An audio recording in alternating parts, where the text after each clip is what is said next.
भगवान शंकर और माता पार्वती प्रसन्न मुद्रा में थे, तो बोले चलो आज भक्तों के दर्शन करते हैं। माता जी ने कहा चलो। भगवान एक साधु के वेश में हो गए, माता जी पीछे साध्वी के रूप में हो गई। एक धनी आदमी चारपाई पे बैठा सुपारी कतर के खा रहा था, 50 गाय भैंसे सब। उससे कहा भाई 100 ग्राम दूध दे दो, हमारे ठाकुर को स्नान करवाना है। जाने क्या क्या अशुद्ध शब्द बोल गए। पार्वती जी एकदम रुद्र दृष्टि में, हम दर्शन कराने आए भक्त के।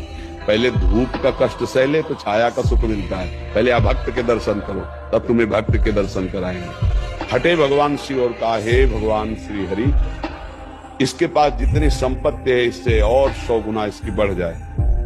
माता जी और डरदानी तो कहते ही, उसने 100 ग्राम दूध नहीं दिया, गाली थी ऊपर से। और ये भगवान, फिर भगवान बोले आओ चलते हैं तुम्हें भक्त के दर्शन कराने। एक गांव में गए तो फुशा की झोपड़ी थी, उसमें उसकी माँ रहती थी, एक गाय थी, जवान आदमी। गंगा जी पार्श्व में बहती थी, गंगा नहा के भजन करता, माता की सेवा के लिए मेहनत करता, और गाय जो थी 100-200 ग्राम दूध देती थी, उससे माता जी की सेवा।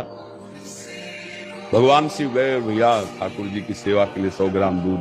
तो जो देसी गाय होती है वृद्ध हो गई, आधा लीटर 500 ग्राम 1 लीटर बस है, ज्यादा नहीं। अपनी जो हाँ नवीन हो तो 5-6 लीटर तक, ये 20-25 लीटर अपने देसी गायों में नहीं होता। तो थोड़ा दूध देती थी, पूरा दूध रख दिया, पाओ आप ऐसे पाया। थोड़ी देर भगवत चर्चा की, चल दिए और कहा हे भगवान इसकी गैया और मैया दोनों ले लो।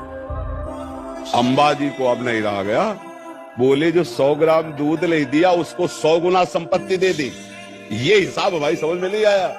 और जिसने जितना था उतना दे दिया गरीब आदमी, तो उसके दूध की जो वृत्ति आती थी वो गैया, और बात करने के लिए थी मैया, दोनों आप ऐसा बोले। यही तो समझ ठीक समझो। अभी इसका कुछ समय गैया और मैया में जाता है, अब ये अखंड भजन करके परमात्मा प्राप्ति करेगा। और वो उतने वैभव में तो अपमान संत का कर दिया, जब 100 गुना और बढ़ेगा तो महापाप करेगा, नरक जाएगा। समझ रहे? तो भगवान के विधान को हम लोग समझ नहीं पा रहे।